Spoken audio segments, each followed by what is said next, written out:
SwayamPrabha. Digital India. Educated India.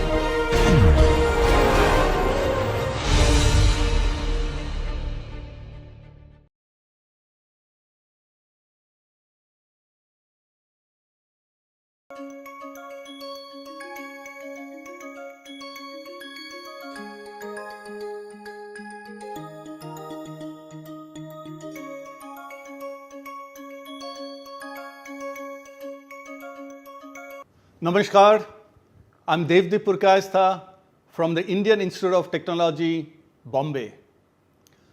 Welcome to my course, Business Fundamentals for Entrepreneurs. This is Module 10 and the topic is Customers and Segments. But before I get into the topic, just to remind you of the flow of the course and the discussion topics, you can see on the screen the topics for weeks 5 to 8.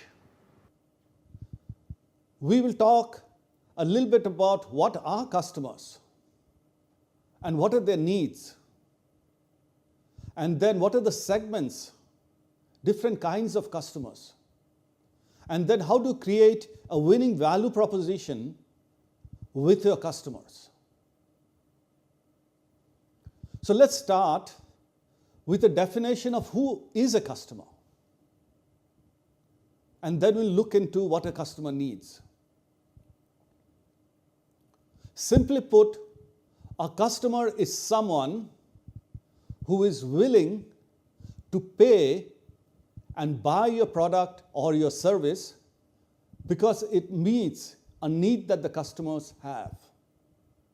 And remember, customers like you and I have a wide range of needs, and I'll show you some of them with examples. And companies build their businesses by meeting the needs of the customers in a way that retains the loyalty of the customers. But to do so, they also have to advertise and sell and distribute and do the other activities which we'll talk later in the course. Ultimately, you'll see that the customers are the king.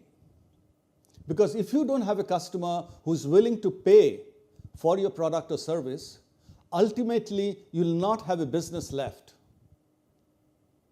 And if you're a startup and you cannot meet the needs of the customers, your startup will fail. So let's look at a few examples of why are customer needs so important. I had talked this in my last module, and I'll again highlight to you the data of customer failures, new product failures in India, as was researched by market research company Nielsen and as was reported some years back in one of the newspapers. And if you read what's on the screen, you will see that the success rate of new products is just about 0.14%. 0.14%. Put differently, hardly 20 to 25 products out of 16,000 plus products are actually breakthrough products which led to a lot of revenues and a lot of profits for the companies. So failure rates are extremely high. And so are the failure rates for startups. There's a lot of research, and this is a research by a Harvard professor, that 95% of startups fail to meet their own objectives. So why do companies fail and why do startups fail? And what is that you have to watch out if you're an aspiring entrepreneur? So there was a survey which was done about why do startups fail? And you can see on the screen that the biggest reason for startup failures, 42% of startups fail because there's no need for the product or the service. There's no market need. And then there's a whole bunch of other reasons. And therefore, the biggest risk, if you are an aspiring entrepreneur, is that you have not studied your customer and the customer needs well, and you have gone and done something, launched a product or a service for which there's no market need. So what is a customer need? All of you have needs, you and I. Let's look at the structure of customer needs. And we can start with what Steve Jobs said. Apple is probably the most valuable company in the world today, almost $3 trillion. And if you can look at what's on the screen, this is what Steve Jobs said. You have to start with the customer experience and the customer need, and then you have to work backwards to create the product or the technology. Which means you cannot start with a product or a technology and try and look for a customer. It sounds simple. Start with a customer and work backwards to create a product or a service. But if you look at the failure rates, most entrepreneurs and most established companies forget that simple principle. So what's the customer problem? A customer problem is an unmet need of a customer. So you have a need, and we'll look at a lot of examples later, but it's not being fulfilled. For example,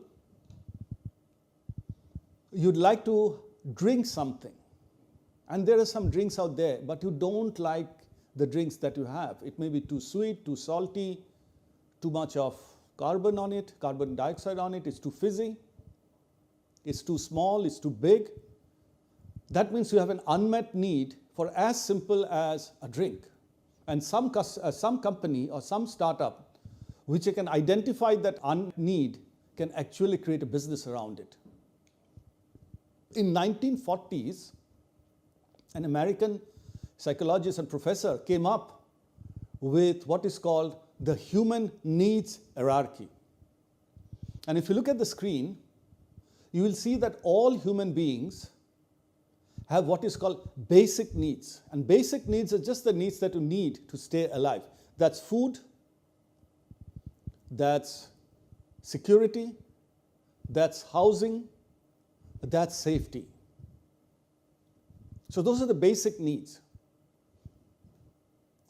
But once the basic needs are met, human beings also have what are called psychological needs, which are slightly higher order needs.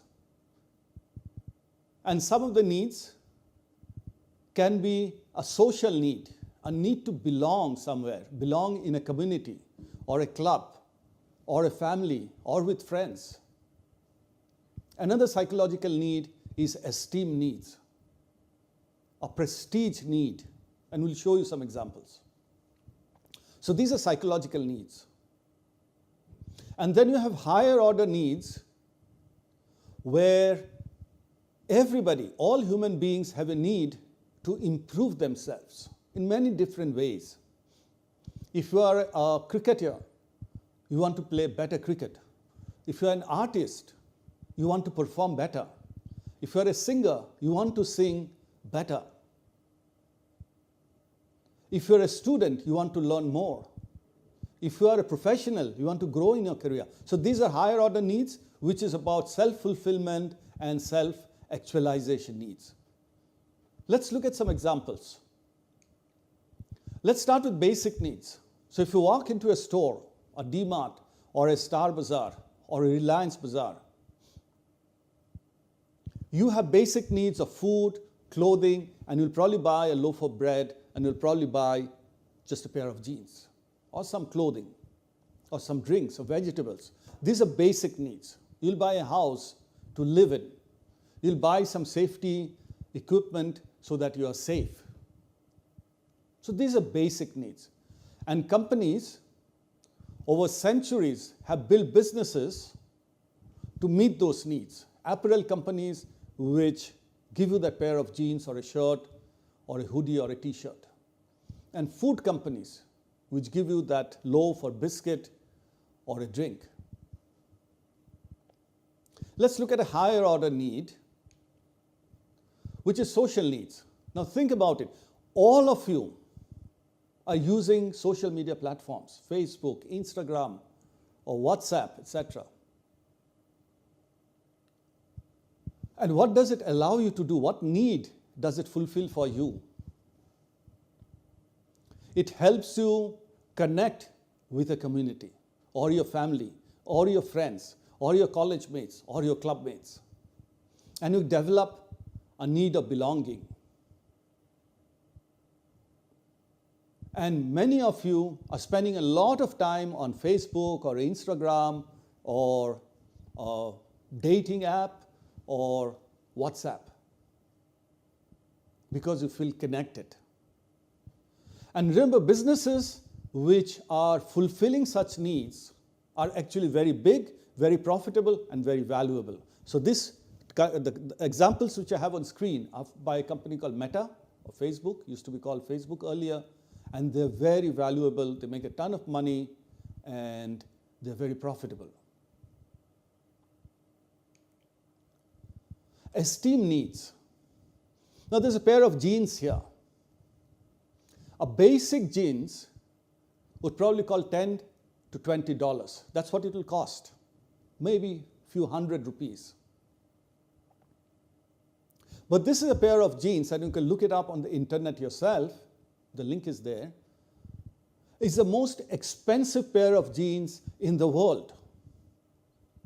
And a pair cost not $100, not $1,000, not $100,000. It costs $1.3 million, which in Indian currency is 10 crores. Why does it cost 10 crores? Because it's got diamonds, big diamonds, expensive diamonds, stitched on the back pocket. Imagine a jeans with diamonds costing 10 crore rupees or $1.3 million. It's not a basic need. It's an esteem need or a prestige need to show to others that I am important. Similarly, if you wear designer clothes or have a very expensive phone, of course, it performs a function. It performs a basic function. This 10 crore jeans also is performing a basic function. But it goes beyond that and meets your prestige needs to show the world that you're important and you're rich and you can afford it. And the higher order needs that you fulfill, you can make more revenues and you can make profits and you can become more valuable. Let's look at even higher order needs, which all of you have. The need to become better. Those of you who are watching the video today, just now, are watching this video because you want to become better. You want to learn something. And you want to grow in your career, you want to become a better student, or you want to go and start a business. That's why you're watching this video now. But if you look at businesses, think about Microsoft Office or Outlook.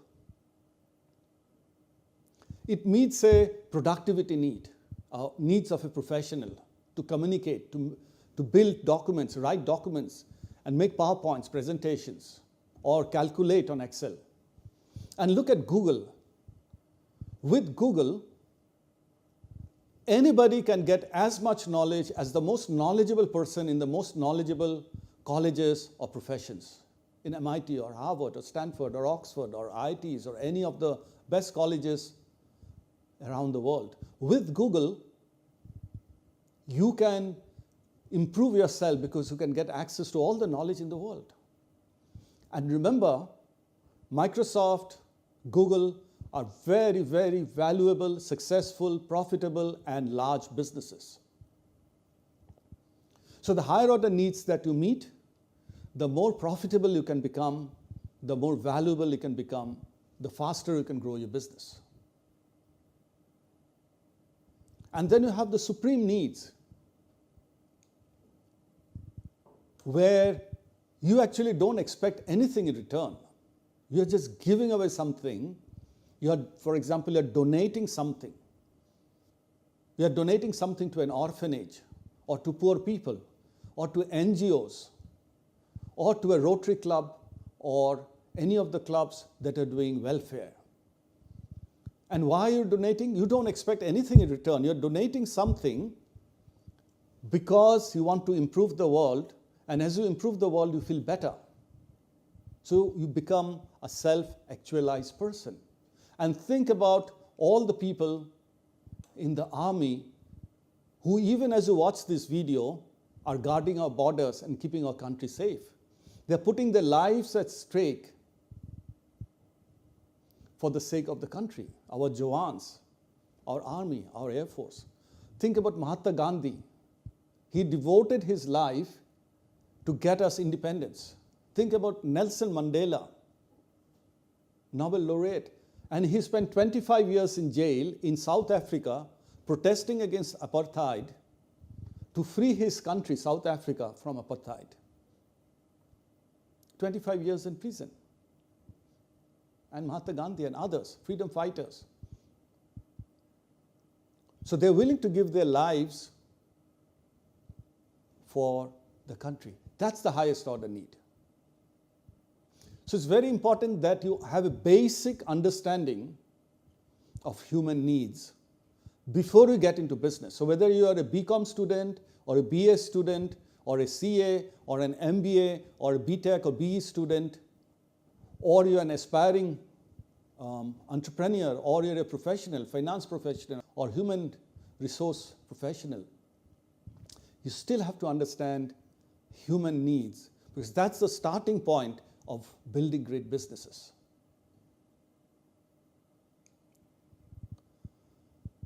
So far I have talked about needs of human beings. But you may want to develop a business or a startup which sells to companies. And then you have to understand the need of the companies to be able to create a business which companies will pay for. And please understand that just like personal human beings have needs, companies have an hierarchy of needs. So if you look at the picture on the screen, the basic needs is every company needs sales. Because if they don't have sales or revenues, the company dies. Similarly, they need profits. Without profits, companies will die sooner or later. They need capital, which is cash, to run the business. And they have to basically grow their sales, grow their profits, reduce their capital so that they can grow their share price, the shareholder value. And above all, they have to have a brand and a reputation as a corporate entity. Because if the company gets a bad name or the brand gets a bad name, sooner or later the sales, profits, everything will go away. So when you are going to your customer who is a corporation or a company, you have to be very mindful that the company, it may be a CEO, it may be a VP, it may be a general manager, it may be a procurement person in the company. What he has or she has in their minds is for my company, which means your buyer. Your buyers are thinking, for my company, how can I increase my sales, increase my profits, reduce my capital, protect my brand and reputation, and increase my share price. So need identification is the starting point of business. So now, if that's the need, what is the problem? A problem is an unmet need. And if you can define the problem, again, going back to what Steve Jobs said, if you can define the problem well, you can create a business and your product and a service to meet and solve that problem. So it's very important to be able to understand the problem of your customer. So how do you define a problem? It sounds simple, but as you saw, most established companies and startups struggle to do this simple process well enough to succeed. And you saw the failure rates. So here is a simple template which you can then discuss with your customers and let the customer fill it up. And if you talk to enough customers who give you this data that you can see on the screen, you will have a good definition of the problem. And then you can define your product and your service. So if you are a customer, ask the customers to say, I am customer so-and-so. For example, I am a man, 25 years old or 50 years old, living in North India, South India, US, USSR, wherever, speaking this language, so rich, not so rich. So I am defines who your customer is. Then you get into capturing the need of the customer. So ask the customer to write down and say, my need, which means the customer's need, is a better product in this way, a better service in this way. Define it as much as the customer can. And that is very important to capture what the customer is trying to do. So I'm so-and-so, my need is so-and-so, which will help me do this, which will help me travel faster, eat better, become more healthy, become more successful, become more rich. And it's very important that you capture that. And then you go and capture, if that need is met, what is the benefit to the customer? It's very important because at some point you have to decide on the price of your product or your service. And as you'll see later, your price has to be in proportion to the measure of benefits to the customer. So you have to say, my benefit, if I get your product, is so much. 1,000 rupees, 10,000 rupees, 500 rupees, etc. And by the way, if I don't get your product or service and my need is not met, my loss is as much. Because that will help you allow later on to decide your pricing. So it's a very simple template. If you start practicing with it, then you will sooner or later understand how to identify customer needs. So I'd like to break now and request you to reflect for 3 minutes on a product that you use. It could be a shirt, or it could be a pant, it could be a food, it could be a drink, it could be an airline that you're using, it could be a bank, it could be a store that you visit, etc. A product or service. And think about what need of yours does it meet. Start thinking about who makes that product and who are the competitors in the market. And why do you use that particular product but not the competitor's product? So start thinking about yourself so that sooner or later you will try understanding how others think. And as through this course, as you reflect, write down in your journal your reflection points so that at the end of the course you can look back on your journal and you can refresh yourself not only for the end term exam but also for your real life application after the course.